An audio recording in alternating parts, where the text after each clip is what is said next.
Hi everybody, Vince here for Internet Dragons, and today we're taking a look at Ni no Kuni. Specifically, a lot of the smaller bits of the familiar system that I feel really add a lot of strategy and fun to the game. And the first thing we're going to look at is familiarity between your characters and their familiars.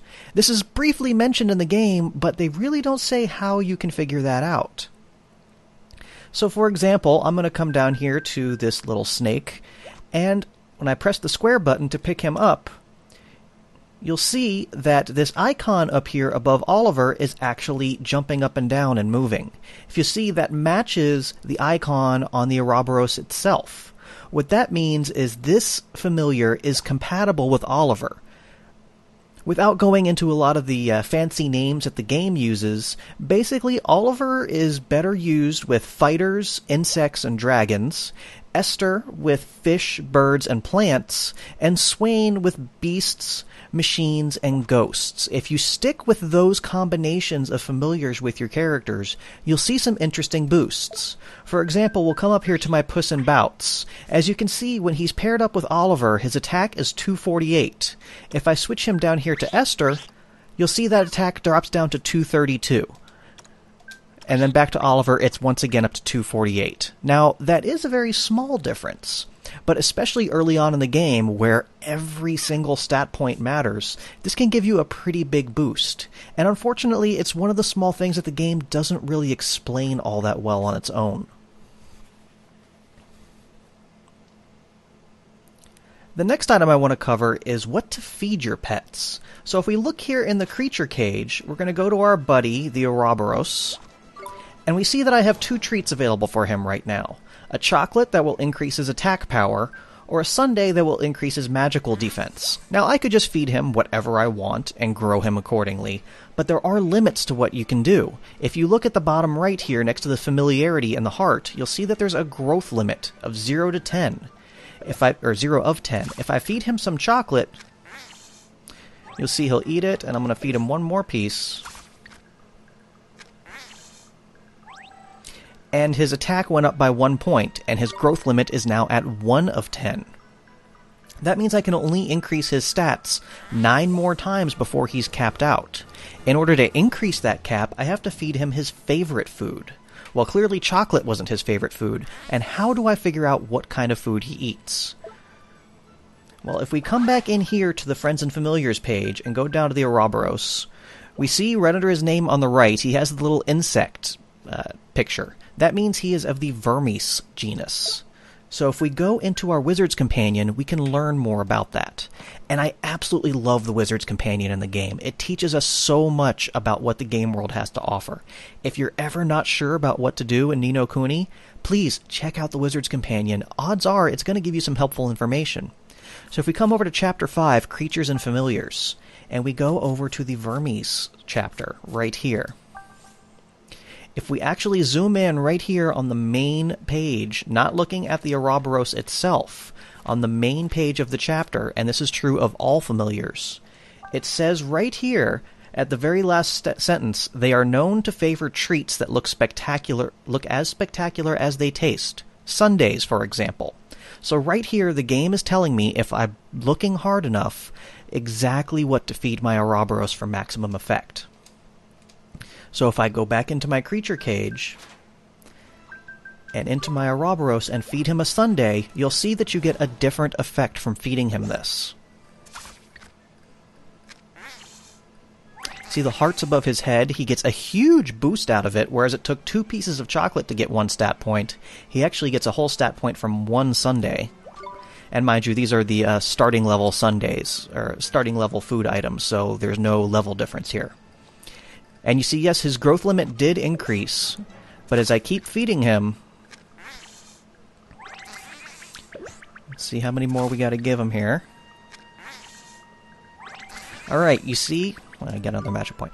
If you see in the second heart, it has now started to fill up.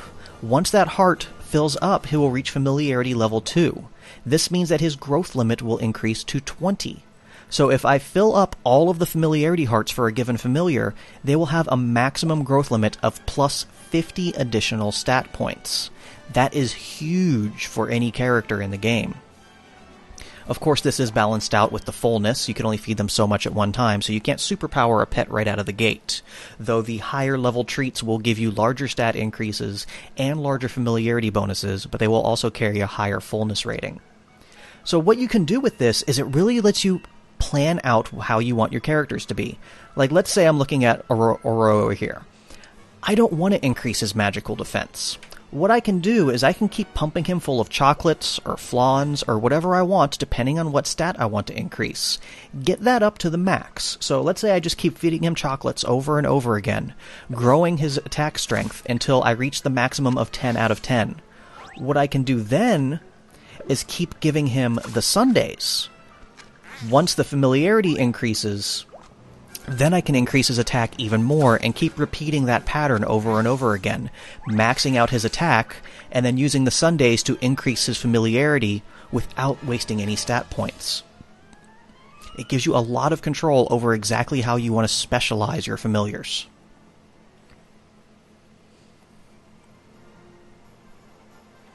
The third thing we're going to look at is the astrological signs of your familiars. So if we go back into the Friends and Familiars menu and go back to our buddy Aurora here, if we look right next to his level underneath the character portrait, we see there's a little blue symbol. That means Aurora is of the star sign. There are actually 4, technically 8 different signs in the game.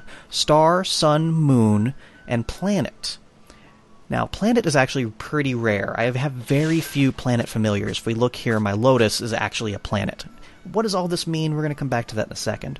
Also, rarely you can find double sign creatures, like this like the sunshine here. He's actually of the double sun. So if we just remember all these things, what do we do to learn about this? It's not in the instructions. I mean, you could go online and ask somebody, but let's learn for ourselves.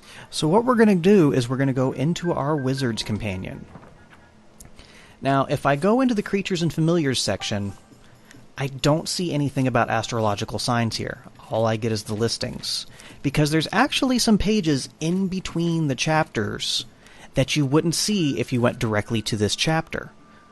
What I would recommend is actually, at some point in the game, just going to read from the beginning and paging through. Not only is this full of valuable information, there's a lot of great lore in here that really expands the entire world of Ni no Kuni. It's a fantastic read. I've actually read through almost the entire Wizard's Companion just because it's fun on its own.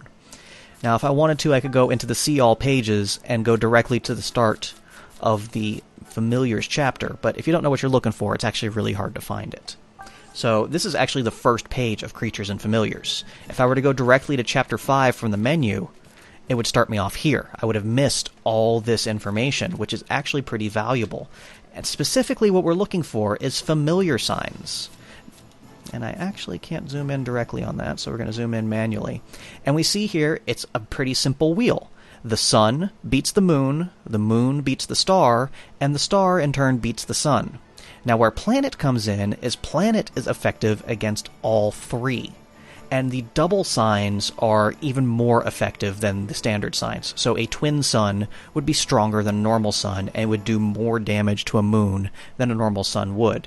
It's pretty simple Pokemon logic, actually. So we're actually going to go into a battle and test this in practice.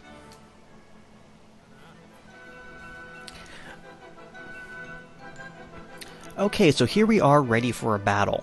If we look at my enemies arrayed here, I have 2 more of the snakes, which are going to be of the moon sign if you look off to the right, and a hobgoblin that is sun sign. So what I'm going to want to do is try and counter these out.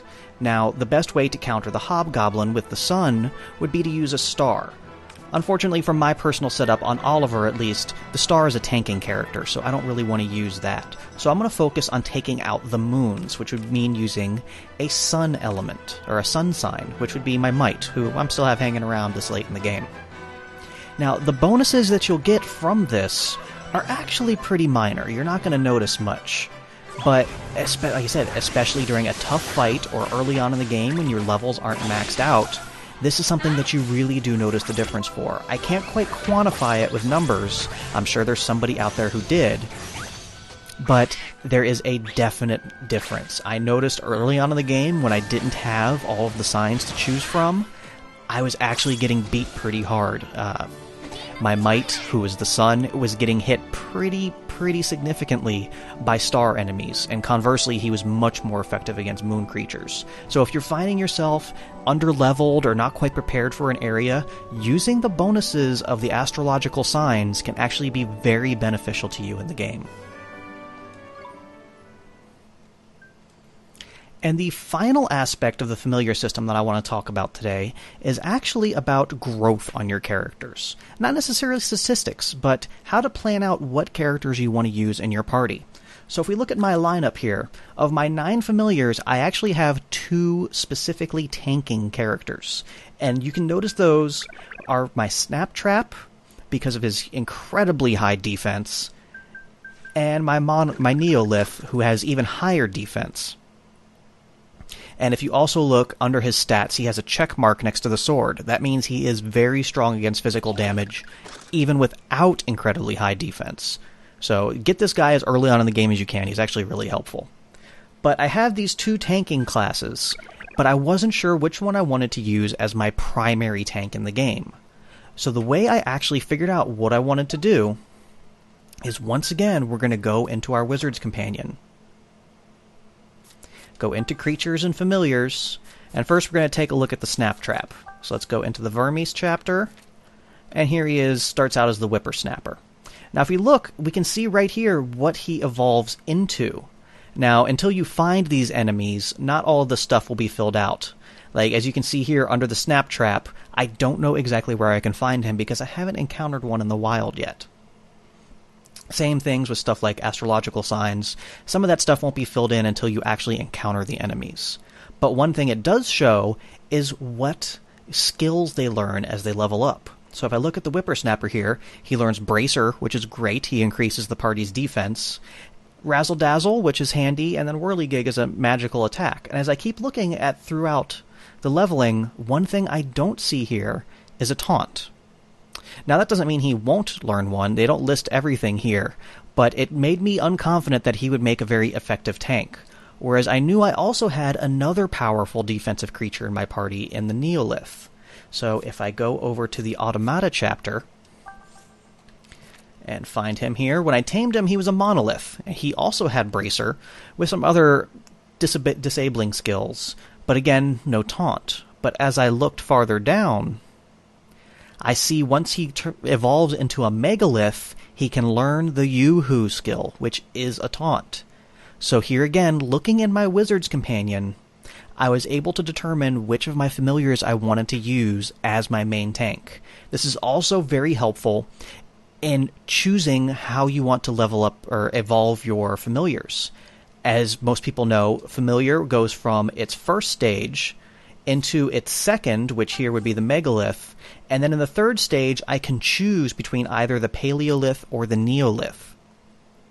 Now, when you look on the screen for the evolution, all it tells you is what their basic stats are going to be, and that's a little hard to go by, especially because you don't know how much those stats are going to grow as they level up. But what you can look at here is what sort of skills they're going to learn. For example, the Paleolith learns thunder attacks as well as some disables and some support abilities, whereas the Neolith learns a fire attack as well as, again, some disables and some buff abilities. Based on my party layout, I actually knew I wanted to use the Neolith because I wanted that fire attack. I don't have a whole lot of fire damage in my party, so I did want to have that available to use later on in the game if I needed it. And if you just look here again in the Wizard's Companion, you'll learn a lot more about how to increase the effectiveness of your party overall.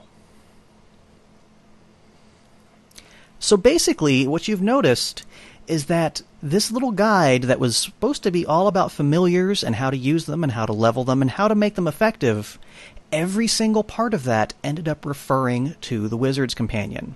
So I really wanted to show this off because, like I said earlier, there was so much of the game contained within this book. It's not like in Mass Effect or something where you just have this giant encyclopedia of facts that, yes, it does expand the universe, and it's very fun if you're really into the lore, but it actually really enhances your game experience here in Ni no Kuni. So if you look anywhere in your alchemy, you learn a lot of recipes here that you wouldn't learn elsewhere in the game. If I just read through here, I can actually make any of this stuff without having to learn the recipe.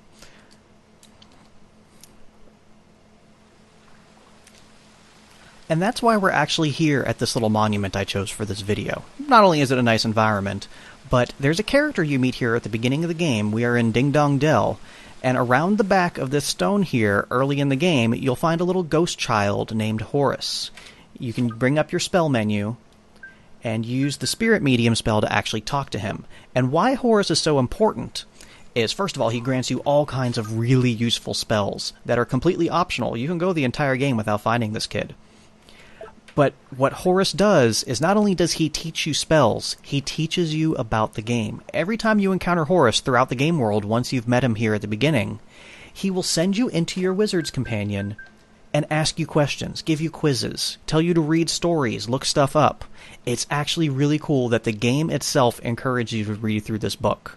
And I myself am encouraging you because, like I said, it's very fun, it's very full of great information, and it helps so much in so many aspects of the game. So, thanks for watching.